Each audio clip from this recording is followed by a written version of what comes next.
Hey guys, welcome back to the Pushing Forward series here in Vegas with Brittany, and she's here to talk to us about mindset, training, a little bit about her background. So Brittany, for those who don't know who you are, you want to tell us a little bit about yourself? Sure.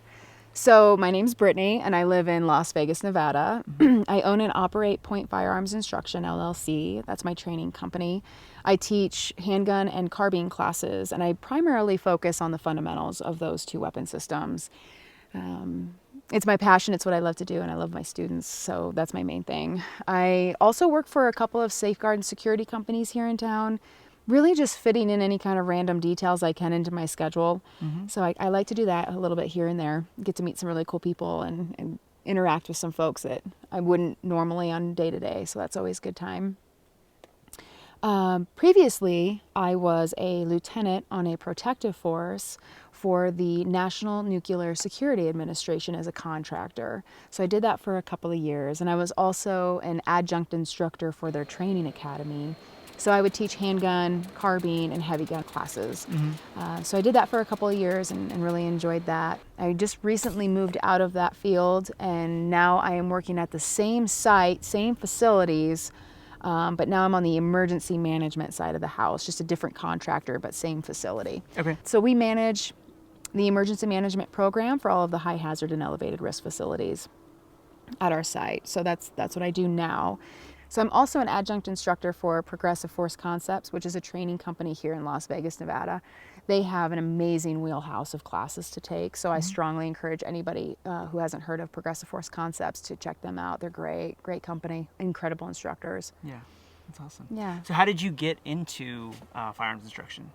So when I first got out of college, I was working at an indoor shooting range, and I would watch folks come in, they go out, hang up their target, and whether it was a safety concern or not, they would just be gripping the gun really wrong or not even utilizing their sight system. And I would watch them through the windows, and they'd just be very frustrated. Yeah. So I would put on some ears and go out to the range and spend maybe even just a minute with them and just show them proper grip and how their sight system works and maybe a little trigger management stuff. Yeah.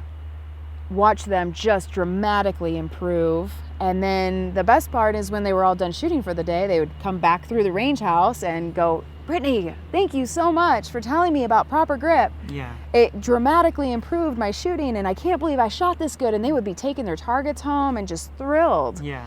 And so I thought, gosh, if I can do that in a minute or less with somebody, I should teach some classes. So then I started teaching classes at that same facility.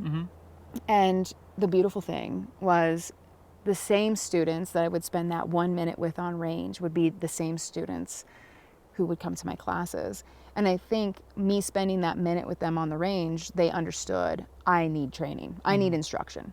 And so it kind of lit that fire in people. And it just really warmed my heart and I just grew this passion inside me because I'm very passionate about people. So it was just, this is what I want to do. This is something I want to do. Yeah, that's awesome. Yeah. So what's something that you see that maybe new shooters or just shooters in general don't train or practice enough? Fundamentals. All the time I hear people that all they want to do is vehicle tactics. And they want to clear rooms. And that's great. And I want them to have that eagerness, that motivation to get to that level. However, if you don't focus on your fundamentals or train your fundamentals on a regular basis, when you get to vehicle tactics and room clearing or whatever that advanced work is, you're going to do poorly at it because your fundamentals are what pull you through all that stuff, especially like low light stuff. All the time I see people, they're good static shooter, good during the daylight. Man, you shut the lights off on them and it just all falls out. Yeah. So everything I do is always fundamental focused. Anytime I'm training, every drill I run, there's always some component of the fundamentals involved in that. You cannot not train them. You have to involve them all the time. So I think that's the biggest thing is new shooters, they know that they're important, but they just fail to focus on them and get a good solid base of them before they move forward. I got you. Yeah. So what was, talking about new shooters, what was something that maybe when you first started shooting that you wished you would have practiced more of? The biggest thing is when I first learned trigger management, I was taught to pin the trigger to the rear, hold it to the rear, slowly release it forward until I felt that reset, and then I could start that second trigger pull back to the rear again. Yeah. And that's great. It was honestly good for me to learn that because it helped me understand the mechanics behind the trigger. How does the trigger work? How does it reset? So the fault in that is now I'm at a more advanced level, and now I want to reset my trigger in flight. So while the gun is in recoil, I'm actually resetting that trigger and coming back through that to that last wall right before my trigger breaks. And then when my sights are settled, that's where I want to be at. However, all those years of pinning the trigger to the rear, man, it's been a really tough habit to break. Good way to start, but really tough habit to break. Yeah. And what's been the mindset that drove that change? Why have you wanted to change that so bad? When I in flight reset, gun's ready, I'm ready. So I don't want to be waiting on anything. Yeah. So what is a big misconception or a couple misconceptions that you have when you have new students come through? Oh, so often I see students have the wrong handgun. They put the cart in front of the horse. They'll go to a gun shop. They don't own any guns. They want to be a concealed carry permit holder. And they go, okay, I want to buy a concealed carry gun. So they'll end up purchasing this little tiny gun that has a very small round capacity.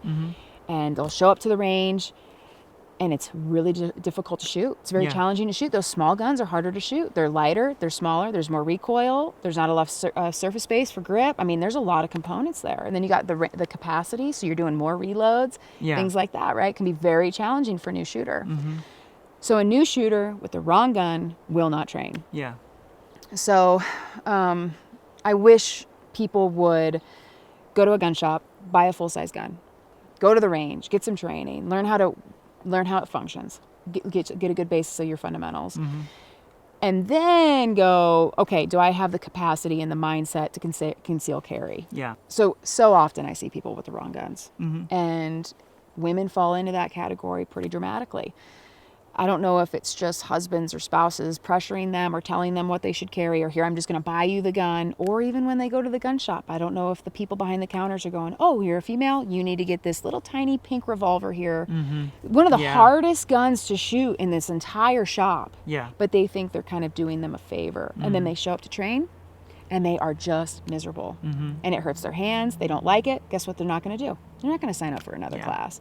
So that's the biggest thing there as far as the handgun stuff goes. What has been your mindset? Like, what's the mindset behind your training, why you train the way you do, and what pushed you into training? Okay, so this is going to go back a ways for me. So several years ago, I was involved in a very violent encounter in which I was a bartender at the time, and I had come home very late. It was like 3, 4 o'clock in the morning, and a man had broken into my home, tucked himself away, so I had no idea he was there. And I went to bed, and I woke up, and his intentions were to rape and kill me. And so I got into this full-on physical fight with this guy, completely unprepared. I was completely unprepared. The last thing on my mind was that this was going to happen right now. Yeah. And man, there's no rules in a fight. It was brutal and ugly, and there was times of it where I was at the mercy of this guy. You know, he was winning 100%. And that feeling in those moments of I am at the beck and call of this human right now, there's nothing I can do, is the worst thing I've ever experienced in my life. And I never want to feel that ever again. And I don't want anybody to ever feel that. So I had a loaded handgun next to my bed, and I couldn't even get to it. Because it was just so violent, and we were just wrapped up in each other. So thankfully, I survived that encounter, and he did not kill me, and he did not rape me. So he was not fully successful there. He did beat me up pretty severely. And again, I've never been beat up that bad before. I've never been hit in the face that hard before. I mean, I scrapped with my brother when I was a kid, but nothing along the lines of this. Yeah. So it really woke me up to, I don't want to just be a gun owner. I want to be trained, and I want to be able to use this gun, this tool, in a fight if I ever needed to. Yeah. And I want to be able to do it in such a capacity that it doesn't make me more vulnerable, that it makes me more powerful. Yeah. So after that, instead of choosing the road of a victim, I chose the road of, I'm going to use this to motivate me. So I sought out training. And there's two large groups of trainers instructors that I kind of came across. One was mostly like a shooting competition style. Yeah. So all kinds of facets of that. And then there was a couple of folks that I came across that did like a gunfighting mentality, defensive mentality. So I took that road. And that's the road that I've been on this whole time. And that's what I teach to my students. Yeah. That's the why behind everything I do. Every single thing I do, why I do it, how I do it on range, it's all with that mindset. Yes. Awesome. So you've been in the industry for a little while now. Can you explain a little bit of what your experience has been, or what it's been like to be, or what it is like right now to be a female in the industry? Yeah, so it's been an interesting ride. It's really mostly just based off of the people that I come across. I've had a few experiences that are just, you can't make this shit up. Yeah. You know? Yeah. But it's been teachable for me. And I take that and kind of add that to my repertoire and continue to keep it as motivation and move forward. It's interesting because the industry almost has certain boxes that I'm supposed to fit into, and I just don't fit into any of those boxes. That's been interesting. But since I don't fit into any of those boxes, it seems like when I come across folks on range or whatever, they really don't know what to think about me until they see me shoot. Yeah. And when they see me shoot, then they're like, oh, wow, okay, so this girl's legit. That's the biggest thing I hear is, oh, okay, so you're legit. We see you're legit. I was on range not that long ago, and I had a guy say to me at the end of the day, and this was a very advanced handgun class where we were doing some vehicle stuff and whatnot, and he said to me, man, it's really impressive. You know, you're just kind of keeping up with all of us guys all day. And so my response to that was, you know, it's funny, man. I thought you guys were trying to keep up with me this whole time, you know? Yeah. And so it's also the attitude that you portray towards it where I don't show up playing off of my femininity. I don't show up going, okay, I'm a girl. I want people to treat me differently. I show up. I want to exceed whatever the expectations are. Yeah. I don't want the instructor to treat me differently. I don't want anything to be different. I just want to show up. I want to get the same instruction as John and Bobby are getting, right? That's my mentality.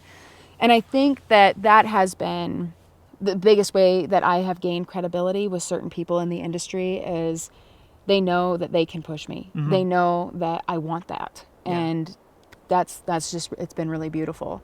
But then there are definitely the folks who think I don't belong, think that I have no place here, assume that I don't know anything.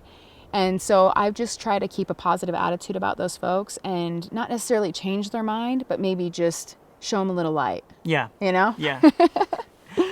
So how do you deal with criticism? Because I feel like especially women shooters get more criticism. Sure. I see it in the comments on Instagram. Oh, you know, yeah. even in photos, guys are just ripping them, even though it's just a photo shoot, and you know what they may have been told to stand this way.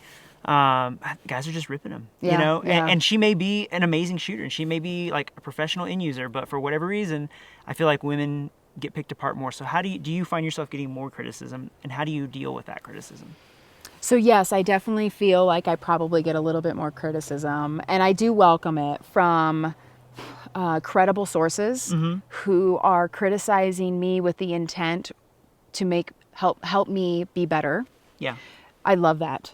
However, the type of criticism that I think you're primarily asking me about is that nasty, negative stuff, you know, and I think that's a big part of our culture now because everyone hides behind their phones and their screens and their keyboards, right? Yeah. But I definitely choose to make it as a motivator. And a lot of that stuff on Instagram and whatnot, those negative comments and such, I mean, man, I'm not going to lie. Sometimes I read that stuff and I get upset. Yeah. And then I got to go, you know what? I can do this. I don't care. Who cares? This person means nothing. Move on, right? Yeah. So there are some challenges there, but I definitely use the criticism as a motivator.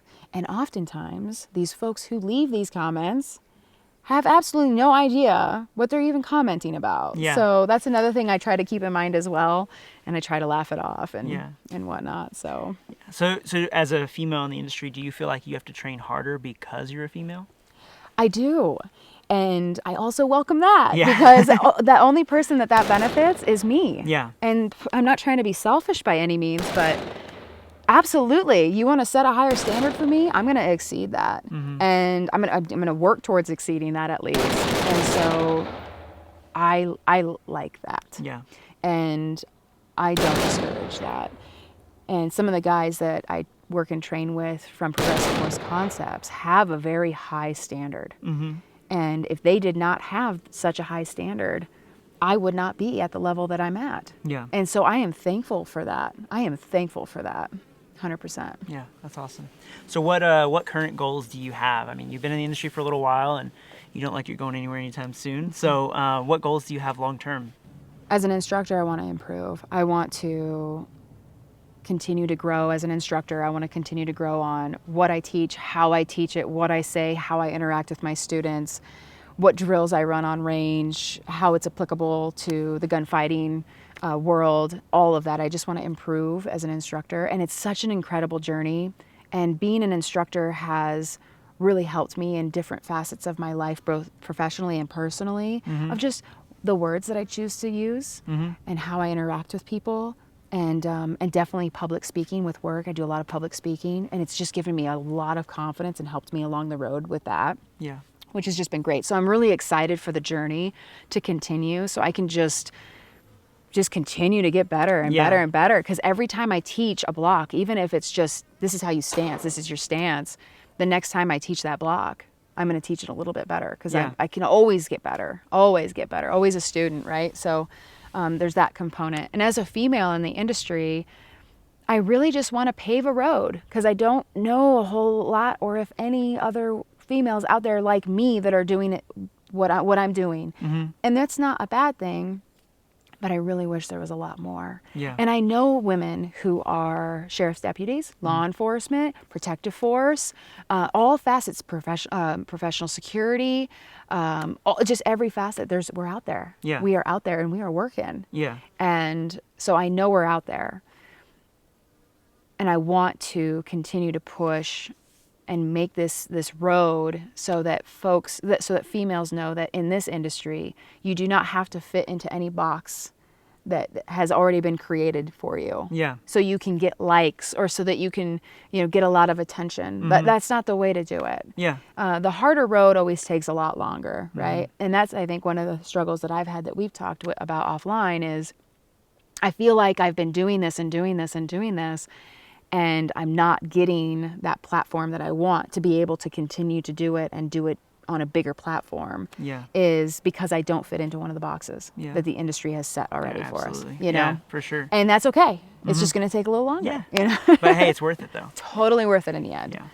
So as an instructor, what would your advice be to someone who's getting ready to pursue their concealed carry, or somebody who's in a position or pursuing a position where they have to be a professional end user with a handgun or a rifle? First thing is I would encourage them to understand the use of deadly force. They need to have a 1,000% confidence that they know what the use of deadly force means for them in their statutes and their laws in their region.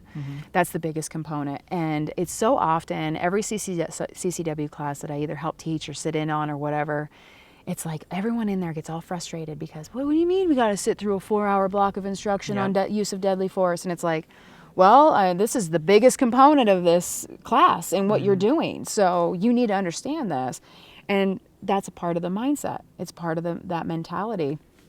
So definitely, and that goes for law enforcement as well, or private security, or anything, any kind of a career in which you carry a firearm. You need to understand the use of deadly force. And that gets so overlooked, which is really, really quite sad.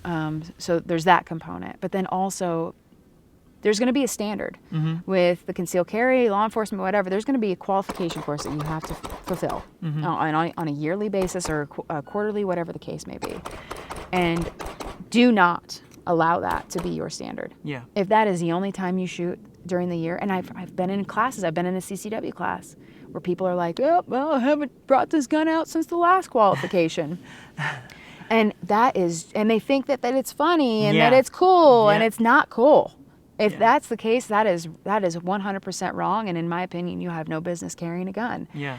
So same thing goes for law enforcement. If you're only shooting during your quarterly qual, you are not training enough. And so you need to take that on as your own personal protection for your own self, and then as well as your partner or your team, whoever you're working with.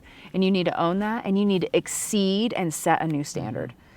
Don't be one that just shows up on Monday. And that's all you do is just show up. So yeah, that would be the two things that I would suggest. Awesome. So last question we ask everybody. So our mission statement at Triarch is to provide tailored weapon solutions to keep the professional end user pushing forward. And we take that phrase pushing forward, literally. It's a big part of our DNA and what we do. And so what is, for somebody like you who is a professional end user, somebody who's training people, what does pushing forward mean to you? So I think that it's very important for people to just accept the fact that there's going to be challenges along the road. For me, pushing forward is accept those challenges and take them on with a little grit. Yeah. And just plow through them, figure out a way to get through it, and push forward to get past that. Yeah. And the most beautiful part is when you get to turn around and look and go, man, I got through that. Some challenges are lifelong. Some of them are 30 seconds.